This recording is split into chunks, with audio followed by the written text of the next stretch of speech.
Thank you, Mr. Chairman.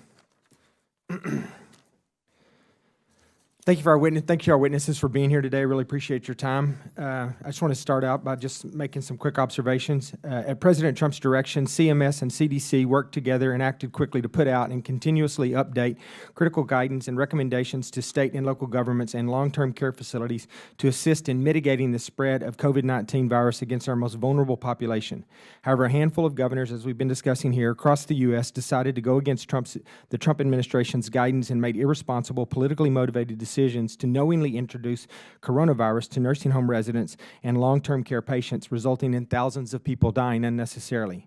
While thousands of these residents and patients were dying at alarming rates and family members were prevented from saying their goodbyes, and these governors were simultaneously being praised and applauded by left-wing news outlets and Democrat public officials for how they were handling the pandemic in their state, and most importantly, for their refusal to follow issued guidance that had the Trump administration's stamp on it. And that was a large part of why they didn't do some of what they did, in my opinion.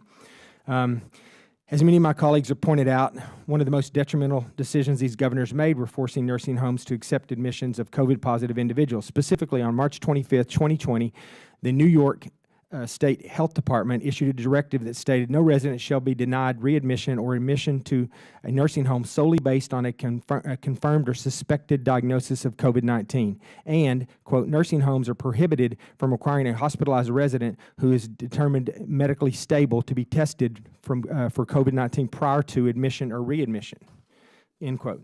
The New York State Department of Health also issued a report titled Factors Associated with Nursing Home Infections and Fatalities in New York State During the COVID-19 Global Health Crisis, end quote.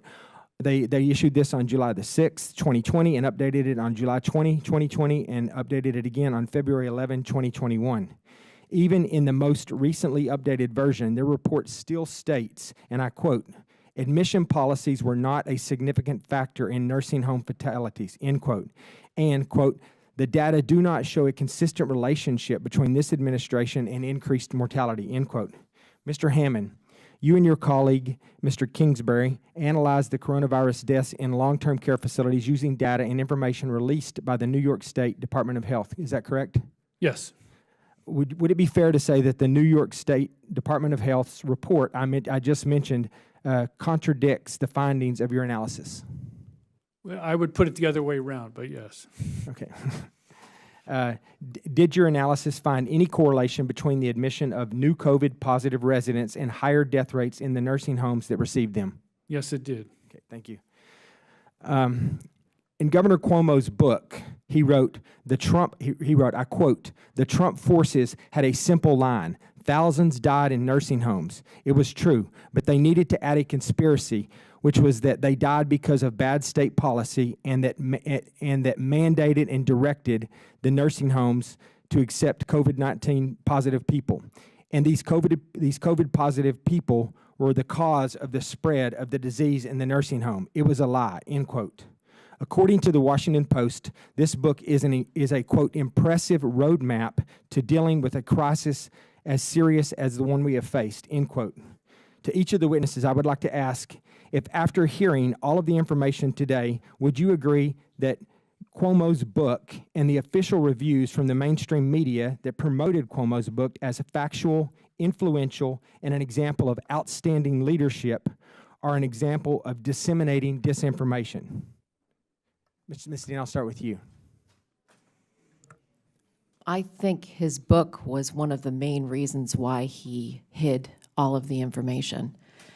And I hope someday we can use the words in that book against him in a court of law. I would agree with you. Thank you. Mr. Hammond? I didn't think the book was accurate or well done, and to the extent people thought it was, I think they were misled. Ma'am? He was worried about his image and promoting a book in the middle of a pandemic, not at the end where you can have more foresight, in the middle of a pandemic while my mother and all these other seniors were gasping for air and died alone. Yes, ma'am. Dr. Grabowski? I didn't read Governor Cuomo's book then, and I'm not planning on reading it now. Do you think the statement I just read, the quote from the book, was disinformation at the time? you know, once again, I'm not here to defend him or anything about his book, but I'm not planning to go back and revisit what he wrote. I want to think about nursing home policy going forward. All right, thank you. I yield back. I now recognize Mr. Garcia from California for